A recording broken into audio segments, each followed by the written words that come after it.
정부가 오늘 주택시장 안정 대책을 발표했습니다. 종합부동산세를 더 걷고 대출 규제를 강화하자는 게 핵심입니다. 오늘 발표한 부동산 대책은 이번 해를 넘겨야 본격 시행되는 만큼 당장 집값 상승을 잡기는 힘들다는 전망이 나옵니다. 금융감독원이 집계한 상반기 신용카드사 순이익이 전년 대비 50% 증가했습니다. 카드사들이 직접 발표한 실적과 정반대로 나온 이유를 알아봤습니다. 최근 10년간 금융감독원 고위공직자 10명 중 7명은 취업 제한기관인 금융권에 재취업한 것으로 드러나 논란이 되고 있습니다. 센 뉴스 플러스 잠시 후 뵙겠습니다.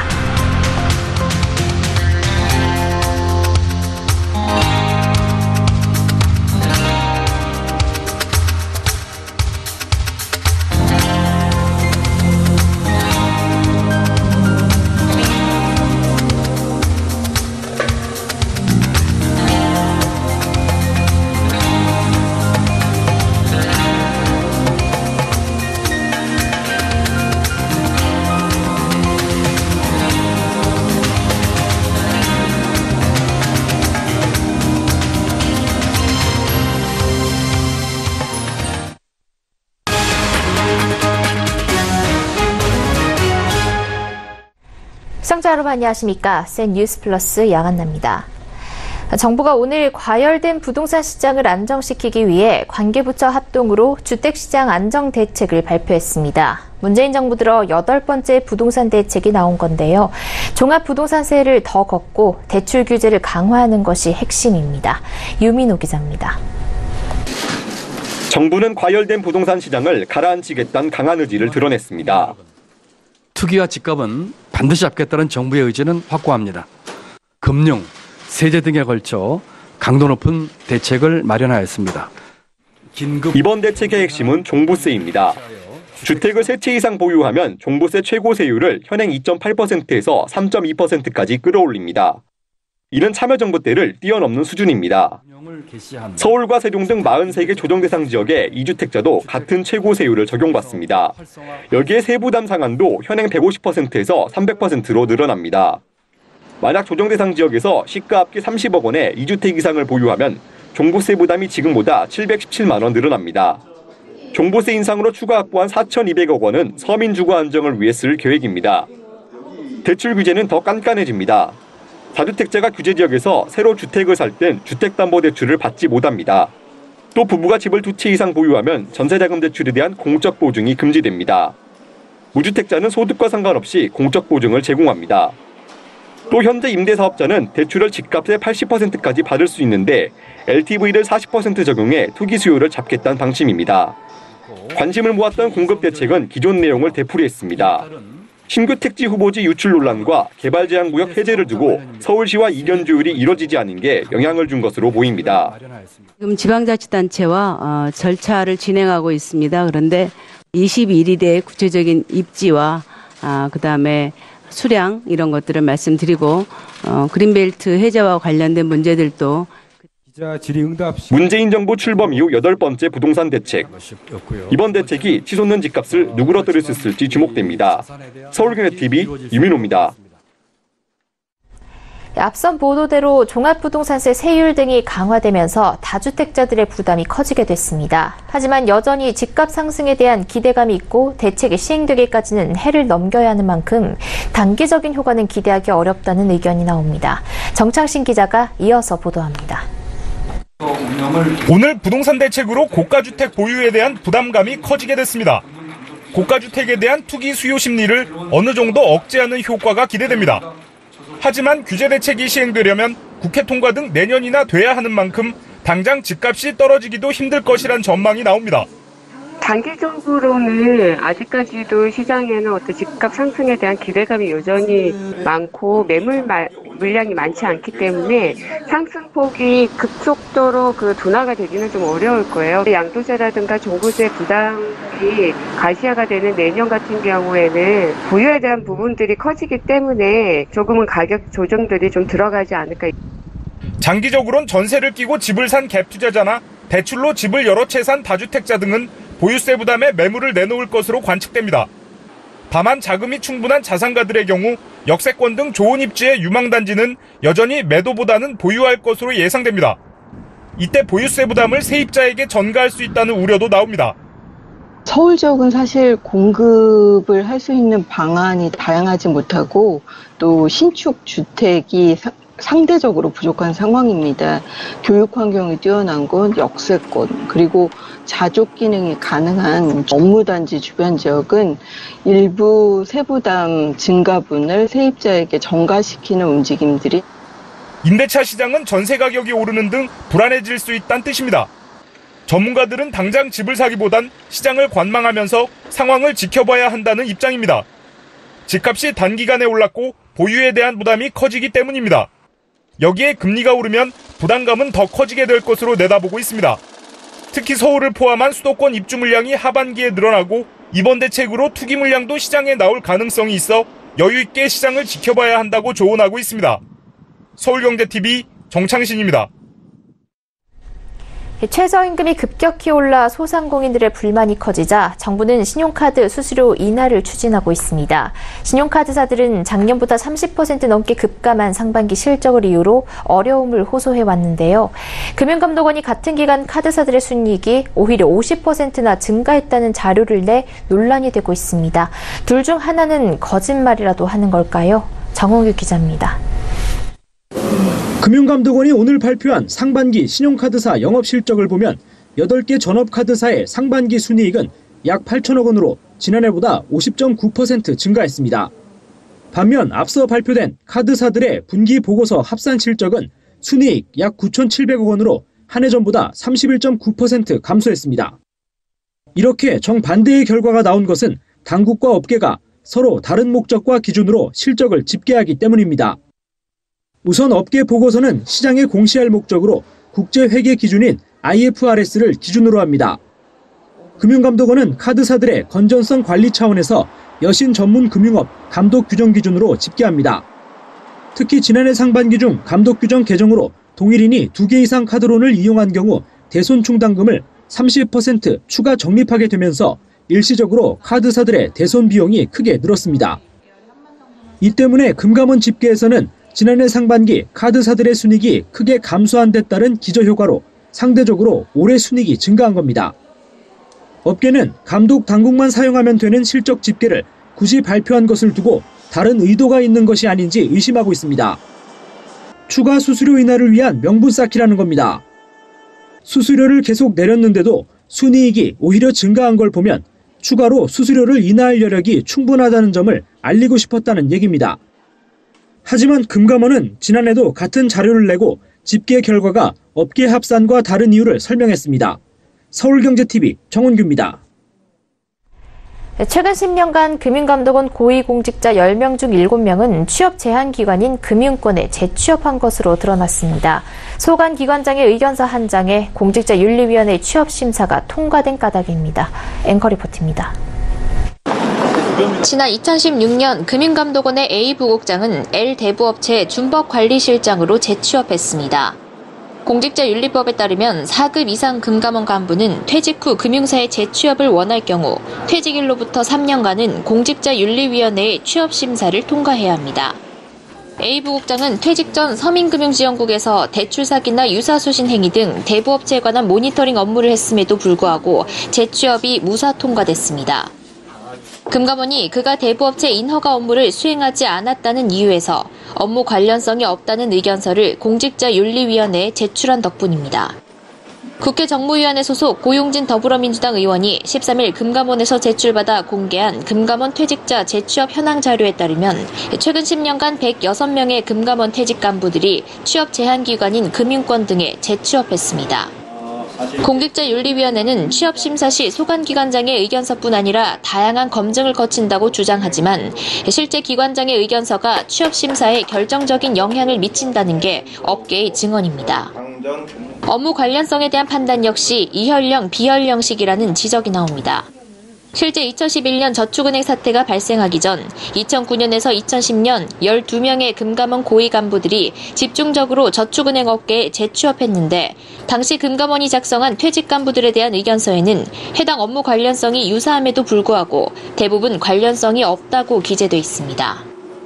소관기관장의 의견서로 취업심사 당락을 결정짓는 공직자윤리위원회의 취업심사 제도가 사실상 유명무실하다는 지적과 함께 공정하고 엄격한 관리 감독을 해야 할 금감원의 재취업 관행을 뜯어 고쳐야 한다는 목소리가 나옵니다. 서울경제TV 양한나입니다. 대기업이 막대한 자본력과 브랜드 인지도를 이용해 중소기업의 골목 상권을 침탈했다는 논란이 일고 있습니다. 국내 40억 원 규모에 불과한 배성카 시장에 뛰어든 CJ 프레시웨이의 이야기입니다. 병원이나 요양시설에서 환자들에게 음식을 배송할 때 사용하는 배식카트인 배선카를 독자 개발하고 시장을 개척했던 중소기업은 고사위기에 놓였다고 하소연하고 있습니다. 대기업이 중소기업의 밥상에 숟가락을 얹는 모양새인데 문재인 정부가 강조한 상생과는 거리가 멀어 보입니다. 김혜영 기자가 보도합니다. 지금은 병원에서 흔히 볼 수 있지만 20년 전만 해도 불모지였던 배선카 시장. 배선카는 병원에서 환자들에게 음식을 전달할 때 사용하는 배식카트로 밥과 국 등 음식 온도를 유지시켜 환자가 조리 직후 상태의 음식을 먹을 수 있도록 도와주는 급식 장비입니다. 수년간의 연구개발 등 각고의 노력 끝에 독자적 기술 개발로 국내 시장에 포문을 연 건 국내 한 중소기업입니다. 최근 배선카 시장은 커지고 있는데 정작 처음 이 시장을 개척한 중소기업은 고사위기에 놓였다고 하소연합니다. 대기업이 브랜드와 자본력을 앞세워가지고 20년간 뿌리내린 시장 개척을 한 기존 업체를 배제하고 비전문 기업인 주방설비업체 D사와 MOU를 체결을 빌미로 직접 영업과 판매 행위를 해오고 있습니다. 시장에 무분별하게 진입을 함으로써 당사는 심각한 수주 극강과 경영 에러에 봉착하고 말았습니다. 25년째 배성카만을 제조하고 판매하고 있는 전문업체인데 대기업의 브랜드와 자본력에 밀려 수주가 급격하게 줄고 있어 미래를 장담하기 어렵다는 겁니다. 특히 중국산 저가 제품을 주문자 생산 방식으로 국내에 들여와 헐값에 공급하는 등 단가 후려치기로 시장 생태계의 교란도 야기한다고 토로합니다. 그러나 CJ 프레시웨이는 중소기업의 일방적인 주장이라는 입장입니다. 나중에 배성카 시장에 장악해가지고 이러한 목적은 아니고 사실 독점 구조니까 가격도 계속 고가로 형성돼 있었던 시장을 가격이나 이런 부분에 대해서도 경쟁 시장으로 전환할 수 있는 오히려 저희는 좀 긍정적으로 바라보고 이제 시작을 한 건데. 현재 해당 중소기업은 CJ 프레시웨이의 기술 유출에 대한 특허 침해 소송도 진행 중입니다. 중소기업이 개척한 틈새 시장까지 이제는 대기업이 침투해 막대한 자본력과 브랜드를 바탕으로 숟가락을 얹는 이 현실이 과연 문재인 정부가 누누이 강조한 대기업과 중소기업의 상생을 통한 성장을 뜻하는 것인지 의문입니다. 서울경제TV 김혜영입니다. 인공지능이 SNS상의 업계 트렌드를 재빨리 포착하고 이에 맞춰 마케팅 전략을 짭니다. 인공지능이 방대한 데이터 분석을 통해 신제품을 추천하기도 하는데요. 최근 식품업계에서 이 인공지능을 적극 활용하면서 오래된 과자들이 제2의 전성기를 맞고 있습니다. 고현정 기자입니다. 롯데제과의 바다코코넛이 출시 40여 년 만에 두 번째 전성기를 맞았습니다. 바다코코넛 사이에 팥 앙금과 버터를 넣어 샌드위치처럼 만들어 먹는 디저트 앙빠가 SNS상에서 인기를 끌면서부터입니다. 롯데제과는 자사의 인공지능 트렌드 분석 시스템 엘시아가 이러한 트렌드를 빨리 포착해 선제적으로 관련 마케팅에 나선 결과 최근 3개월간 매출이 전년 대비 30%나 급증했다고 분석했습니다. 인공지능은 신제품 개발에도 적극적으로 활용되고 있습니다. 최근 과자와 맥주를 함께 먹는 과맥 트렌드를 읽어낸 엘시아는 버팔로잉 맛으로 신제품을 만들 것을 추천했습니다. 웹데이터를 분석한 결과 사람들이 맥주 안주로 가장 많이 찾는 맛이라고 판단했기 때문입니다. 출시된 지 2달 만에 100만 봉이 팔리며 과자에서 한 번도 나온 적이 없던 맛이라는 호평을 받고 있는 꽃갈콘 버팔로잉 맛의 매출은 꾸준히 늘고 있습니다. 이에 대해 롯데제과 측은 아직 초기 단계에 불과하지만 알파고가 기보를 배워가듯 엘시아가 성장해 나가는 단계에서 얻은 고무적인 성과라고 말했습니다. 인공지능이 산업 현장 곳곳으로 한 발 더 들어오고 있는 가운데 업계에서는 AI 기술로 인한 변화를 주시하고 있습니다. 서울경제TV 고현정입니다.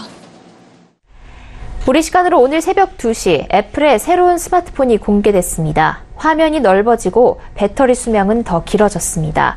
그렇지만 가격은 더 비싸져 소비자의 부담이 커졌습니다. 이보경 기자입니다. 애플이 오늘 공개한 아이폰 신제품은 아이폰 XS와 아이폰 XS 맥스, 보급형 제품인 아이폰 XR. 아이폰 XS는 5.8인치, XS 맥스는 6.5인치 디스플레이로 홈 버튼을 없애 폰 크기 대비 화면을 극대화했습니다. 또 데이터 저장 공간이 최대 512GB로 커지고 배터리 수명도 기존 10보다 XS는 30분, 맥스는 1시간 반 더 길어졌습니다. I'm excited to show you what is by far the most advanced iPhone we have ever created. 하지만 문제는 가격입니다. 지난해 높은 가격으로 화제가 됐던 아이폰 X보다도 20%가량 비싸졌습니다. 아이폰 XS와 XS 맥스는 $999와 $1,099로 시작하며 가장 비싼 XS 맥스 512GB 모델의 경우 무려 $1,449에 달합니다. 국내 가격은 200만 원을 넘길 것이라는 관측도 나옵니다. LCD 화면을 탑재한 보급형 모델인 아이폰 XR은 $749부터 시작합니다. 새로운 아이폰은 오는 21일부터 미국과 일본 등 16개국에서 출시됩니다. 하지만 한국은 이번에도 1차 출시국에서 제외됐습니다. 지난달 공개된 삼성전자의 갤럭시 노트 9과 오늘 공개된 아이폰 XS, 10월 공개가 예정돼 있는 LG전자 V40 싱큐와 화웨이 메이트 20까지 가을 스마트폰 대전에 막이 올랐습니다. 서울경제TV 이보경입니다. 새로운 아이폰 시리즈가 공개된 이후 열린 뉴욕 증시에서 애플의 주가는 떨어졌습니다. 전문가들은 혁신의 부족과 높은 가격을 주가 하락의 원인으로 지목했습니다. 실제 판매량에 따라 애플의 주가 향방이 정해지겠지만 현재 포화 상태인 프리미엄 스마트폰 시장 상황을 고려할 때 새로운 아이폰이 애플의 주가를 끌어올릴 수 있을지 미지수라는 분석이 나옵니다. 김성훈 기자가 보도합니다. 애플이 새로운 아이폰 시리즈인 아이폰 XS와 아이폰 XS 맥스, 보급형 제품 아이폰 XR을 공개하자 주가가 내렸습니다. 현지 시간 12일 뉴욕 증시에서 애플의 주가는 1.24% 하락 마감했습니다. 미중 무역 갈등 완화 조짐에 다우지수와 S&P 500 지수가 올랐음에도 애플의 주가는 떨어지면서 시장의 충격도 적지 않았습니다. 전문가들은 애플의 주가 하락 원인으로 새로운 아이폰의 혁신 부족을 꼽았습니다. 애플의 CEO 팀 쿡은 새로 출시된 아이폰 XS 시리즈에 대해 가장 진화한 아이폰이라고 소개했지만 예상을 뛰어넘는 혁신성은 찾아볼 수 없어 투자자들이 실망한 것이라는 분석입니다. 기존 제품보다 화면이 커졌고 배터리 수명과 데이터 저장 공간이 늘어나는 등 성능은 향상됐지만 새롭게 추가된 기능은 없기 때문입니다. 높은 가격도 주가를 끌어내린 요인으로 지목됩니다. 아이폰 XS의 경우 가장 저렴한 모델이 $999, XS 맥스는 $1,099로 심리적 저항선인 $1,000보다 높습니다. XS 맥스 512GB 모델의 경우 $1,449로 세금을 더하면 국내 가격은 200만 원을 넘을 것이라는 예상이 나오면서 판매량에 대한 우려가 커지고 있습니다. 애플이 판매량 목표를 낮춰 신제품의 판매 목표치는 채우겠지만 포화에 가까운 프리미엄 스마트폰 시장 상황을 고려할 때 목표치를 넘는 인기로 주가를 견인할지는 미지수라는 것이 투자업계의 중론입니다. 서울경제TV 김성훈입니다. 이낙연 국무총리가 기준금리 인상 여부와 관련해 좀 더 심각히 생각할 때가 충분히 됐다는데 동의한다고 밝혔습니다. 오늘 국회 대정부 질문에 출석한 이 총리는 금리가 문재인 정부 경제정책의 딜레마가 될 것이라는 더불어민주당 박영선 의원의 질의에 금리를 올리지 않으면 자금 유출이나 한국과 미국의 금리 역전에 따른 문제, 올리면 가계부채 부담 증가를 비롯해 현재와 같은 문제가 계속될 것이라 양쪽의 고민이 있다며 이같이 답했습니다. 박근혜 정부 때 금리 실책 문제가 있었으면 정권이 바뀐 후 이에 대해 책임을 물었어야 한다는 박 의원의 지적에 대해서는 당시 금리 인하가 나름의 이유는 있었겠지만 결국 빚내서 집 사자는 사회 분위기를 만들었고 가계부채 증가를 가져온 역작용을 낳은 것은 사실이라고 강조했습니다. 이 총리는 문재인 정부가 재벌 위주의 경제에서 포용 성장으로 패러다임을 바꾸는 수술을 시작했다면 국민에게 고통을 더 소상히 설명해야 했다는 질의에 고통에 대한 설명보다 희망을 드리고자 하는데 좀 더 주력하지 않았나 하는 반성을 한다고 말했습니다. 한국 P2P 협회가 앞으로 회원사가 폐업하거나 부도를 내면 직접 채권 회수 과정에 개입해 투자자를 보호하기로 했습니다. 구체적으로 채권 매입 추심업체를 경쟁 입찰 방식으로 선정해 채권 회수에 나서도록 하는 겁니다. 또 대출 투자 상품의 종류와 성격에 따라 대출 심사 과정에서 검토해야 하는 항목과 투자자에게 공시해야 하는 항목도 세분화하기로 했습니다. P2P 협회는 이 같은 내용의 자율 규제안을 발표하고 회원사를 중심으로 건전한 P2P 금융 생태계 구축에 나서겠다고 밝혔습니다. P2P 협회는 자율 규제안에 따라 올 하반기 전체 회원사 실태 조사에 나설 예정입니다. 은행들의 단기 순이익이 증가하며 자본 비율도 상승했지만 K뱅크의 자본 비율은 떨어졌습니다. 금융감독원에 따르면 지난 6월 말 현재 19개 국내 은행의 BIS 기준 평균 총 자본 비율은 15.48%, 기본 자본 비율은 13.38%로 집계됐습니다. 지난 3월 말과 비교하면 총 자본 비율은 0.17%포인트, 기본 자본 비율은 0.1%포인트, 보통주 자본 비율은 0.08%포인트, 단순 기본 자본 비율은 0.05%포인트 상승했습니다. 단기 순이익 증가와 유상증자, 조건부 자본증권 신규 발행 등으로 총 자본이 7조 원 늘어난 덕분입니다. 하지만 2분기 자본 확충을 하지 못한 K뱅크의 경우 총 자본 비율이 3개월 전보다 2.78%포인트 떨어진 10.71%로 은행권에서 가장 낮았습니다. 중소기업 중앙회에 따르면 올해 추석 때 자금 사정이 곤란하다고 응답한 중소기업의 비율이 응답기업의 절반 이상을 차지했습니다. 자금 사정이 어려운 원인으로는 내수 부진으로 인한 매출 감소가 가장 많았고 판매대금 회수 지연, 원자재값 상승 등이 뒤를 이었습니다. 한국전력공사가 검침이나 요금 계산 착오 등 자체의 잘못으로 전기요금을 과다 청구했다 돌려준 금액이 최근 5년간 62억 원에 육박했습니다. 사용 용도별로 보면 주택용 과다 청구가 지난해 542건으로 가장 많았습니다. 질병관리본부의 올해 중동호흡기 증후군 메르스에 대한 연구가 2015년에 4분의 1 수준인 3건에 불과했습니다. 이 자료를 의뢰한 윤상직 의원은 국민의 안전과 생명을 위협하는 메르스 같은 감염병에 대해 뿌리를 뽑을 때까지 연구가 활발히 진행돼야 할 것이라고 강조했습니다. 10억 원 이상의 해외 금융 계좌를 보유하면서 신고 의무를 지키지 않은 현금 부자들이 과세 당국에 적발됐습니다.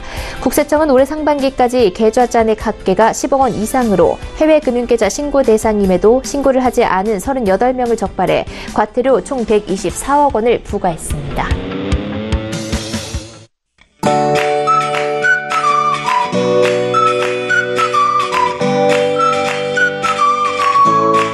안녕하세요. K웨더 라이프스타일 예보 윤지향입니다. 현재 전국이 대체로 흐린 가운데 남부지방과 제주도에 비가 내리고 있습니다. 특히 호우특보가 내려진 제주도에는 천둥번개를 동반한 강한 빗줄기가 쏟아지고 있는데요. 제주도는 비가 계속되겠고요. 남부지방은 밤사이 대부분 그쳤다가 새벽에 남해안부터 다시 시작될 것으로 보입니다. 비구름대는 남에서 북으로 점차 확대되겠는데요. 오전에는 남부지방에, 오후에는 충청도, 밤에는 서울 등 중북부 지방에도 비가 오겠습니다. 내일까지 제주도와 남해안에 50에서 100mm, 제주 산간에는 200mm 이상의 많은 비가 내리겠고요. 남부지방에 30에서 80, 최고 120mm 이상, 중부지방은 10에서 30mm로 예상됩니다. 비 피해 없도록 각별히 유의하시기 바랍니다. 내일은 남서쪽에서 다가오는 기압골의 영향을 받겠습니다. 자세한 지역별 날씨는 나절 예보로 알아보겠습니다. 중부지방 대체로 흐리겠고요. 충청은 오후부터, 중북부는 저녁부터 밤사이 비가 시작되겠습니다. 동해안 지방도 오후부터 밤사이 비가 확대되겠습니다. 낮 기온 강릉 24도로 오늘과 비슷하겠습니다. 남부지방은 새벽에 남해안부터 비가 시작돼서 오전 중 그 밖의 지역으로 확대될 것으로 보입니다. 물결은 서해와 남해상에서 최고 2.5m로 약간 높게 일겠습니다. 주말 사이에도 전국에 비가 올 것으로 전망됩니다. 서쪽 지방은 일요일 오전에, 동쪽 지방은 오후에 그칠 것으로 보이는데요. 앞으로 발표되는 기상 정보를 잘 참고하셔서 주말 계획 세워보시기 바랍니다. 내셨습니다. 센 뉴스 플러스 여기까지입니다. 시청해주신 여러분 고맙습니다.